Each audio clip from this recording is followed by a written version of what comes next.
Hi, David here with wintersurvivalclothes.com.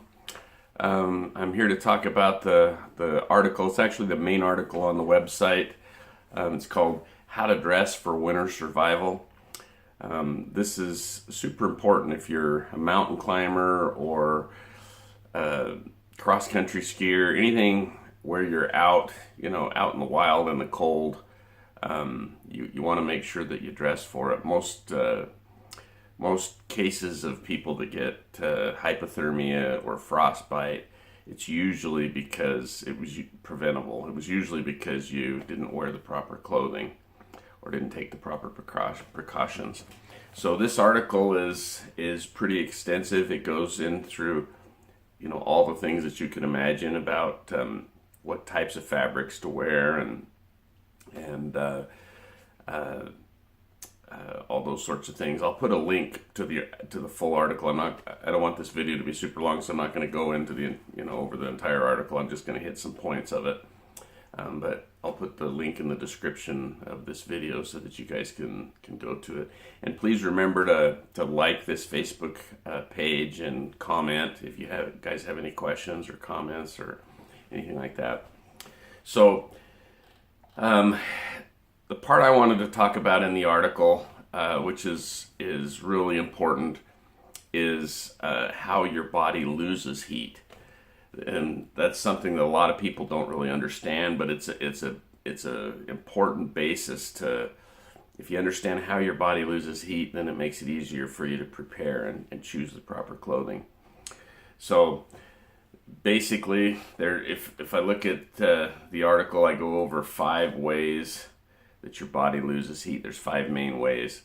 Remember, you need to keep your body at about 98.6 degrees Fahrenheit. When your body gets below 95, that's when your hypothermia sets in, when your core gets that low. And when it gets down below 85, then you're in severe hyperthermia. You don't want to go there. So basically, the way that your body loses heat first is called conduction.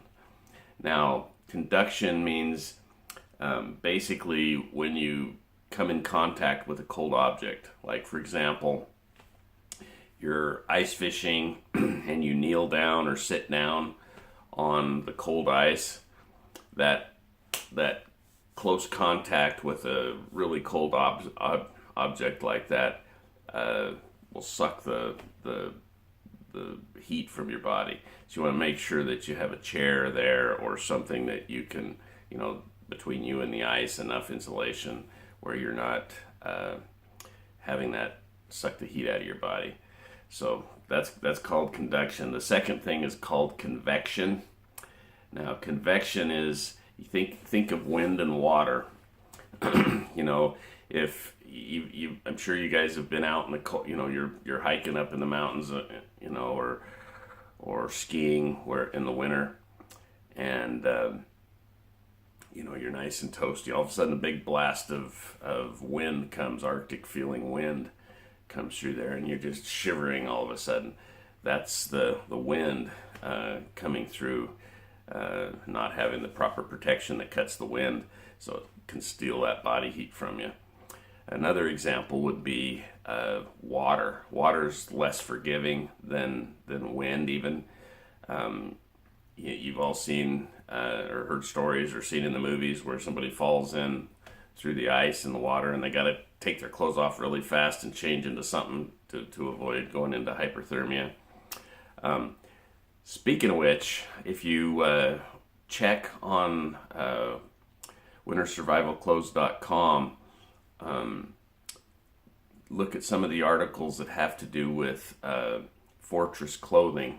They're an amazing mid-layer clothing line it has technologies where if you fell in the ice, you got rescued, you got out of the water, but you were drenched.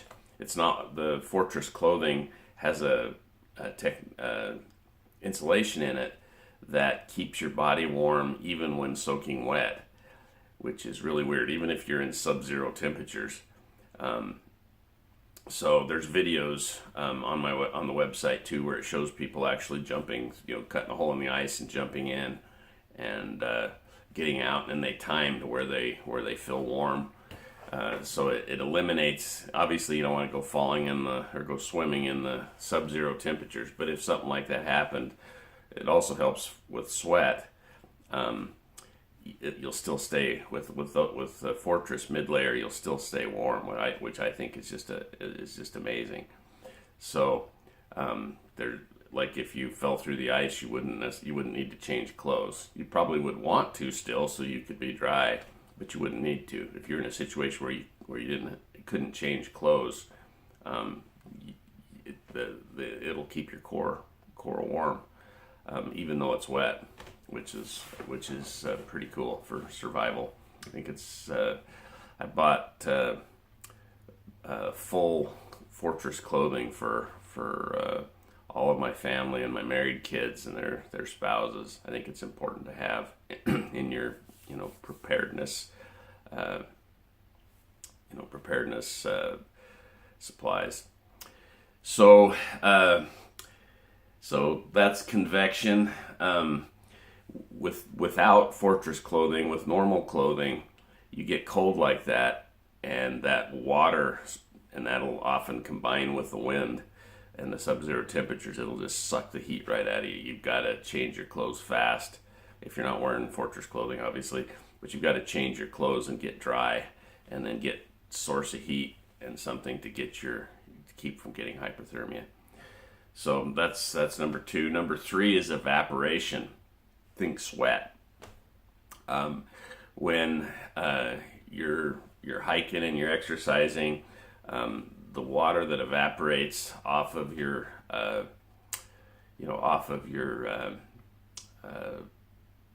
body from the sweat, that cools your body down, and in super cold weather that can so you want to have the type of clothing that wicks that moisture away from your body. Otherwise, you're back dealing with convection because you've got sweat on your body, and that. But if you have the right kind of clothes, it keeps the water away from your skin, and so you don't get that the same issue from the evaporation or the convection. So hope that makes sense. 4 is radiation. You know how your mom always told you keep your hat on, to keep you warmer if you have a hat on, or one of the big areas where evaporation hits us is we lose a lot of heat through our head, also through our wrists and our ankles. That's why some of those coats, will have the inside layer that'll come down right next to your hand, over your wrists, and down over your ankles. Those that's to prevent the radiation of just like a radiator heater in your house, or a electric heater or whatever. That heat, your body is a source of heat, and it will lose heat unless it's held in with the proper clothing. And the last source of heat loss is respiration. Obviously, when you're out in the sub-zero temperatures, you got to breathe or you die. Please don't stop breathing. But breathing in that cold air and then breathing out your warm air is a source of heat loss. You can eliminate that some by having a face mask and a scarf or whatever, and breathing in less cold air. But that is a source of heat loss that you want to be aware of. Now, what are the 2 biggest dangers of heat loss? Why is it important to maintain your body heat when you're in a winter survival situation? We talked about one of them already, hypothermia. Once you get down below like 85 degrees at your core, you start getting disoriented. You get where you're not even cold anymore. It's a life or death situation. It's not something you want to mess around with. So you want to make sure you know the conditions you're going to be in, and plan and prepare properly so that you can have fun and enjoy your activities and not risk your life. The second thing is frostbite.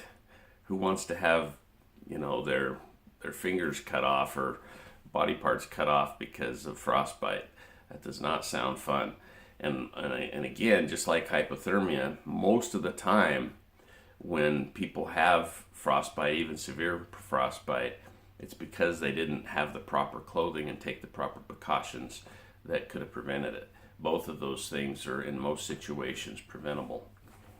So I hope that helps. There's a whole lot more. I'll just kind of give you a highlight what we go over in the article.